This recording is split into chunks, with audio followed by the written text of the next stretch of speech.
जब से तोरा भेलौ शादी लाग छी झकास गे, कौन ब्रांड के लगाबै छी गे,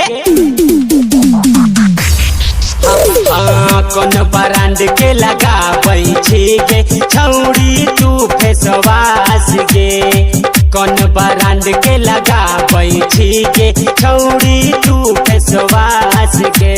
तारक डिजिटल रिकॉर्डिंग स्टूडियो वैशाली।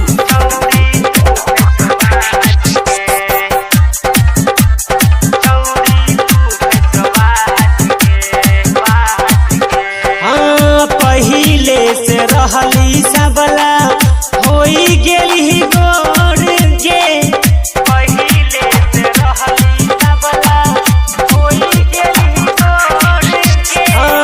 देखे में बहुते दूता लागही बिजोड़ गे, देखे में बहुते दूता लागही बिजोड़ गे। ओ देखे में बहुते दूता लागही बिजोड़ गे। कहाँ से तू कीन के ललही हौ बला की रेम गे, कहाँ से तू कीन के ललही हौ बला की रेम गे, कौन ब्रांड के लगाबै छी गे, कौन ब्रांड लगाबै छी गे छौड़ी तू फेसवास गे, कौन ब्रांड के लगाबै छी गे छौड़ी तू फेसवास गे।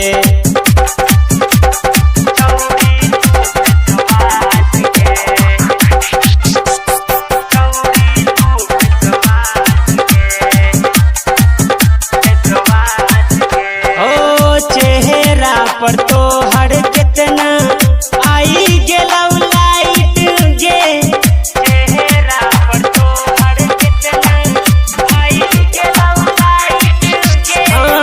भे गेलौ गोर गलिया लागे बड़ी वाइट गे, भे गेलौ गोर गलिया लागे बड़ी वाइट गे। भे गेलौ गोर गलिया लागे बड़ी वाइट गे,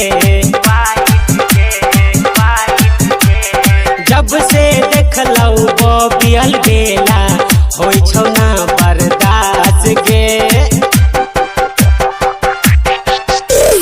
जब से देखलौ प्रकाश परवाना दिल भेलौ बेहाल गे, कौन ब्रांड के लगाबै छी गे, कौन ब्रांड लगाबै छी गे छौड़ी तू फेसवास गे, कौन ब्रांड के लगाबै छी गे छौड़ी तू फेसवास गे। तारक डिजिटल रिकॉर्डिंग स्टूडियो वैशाली।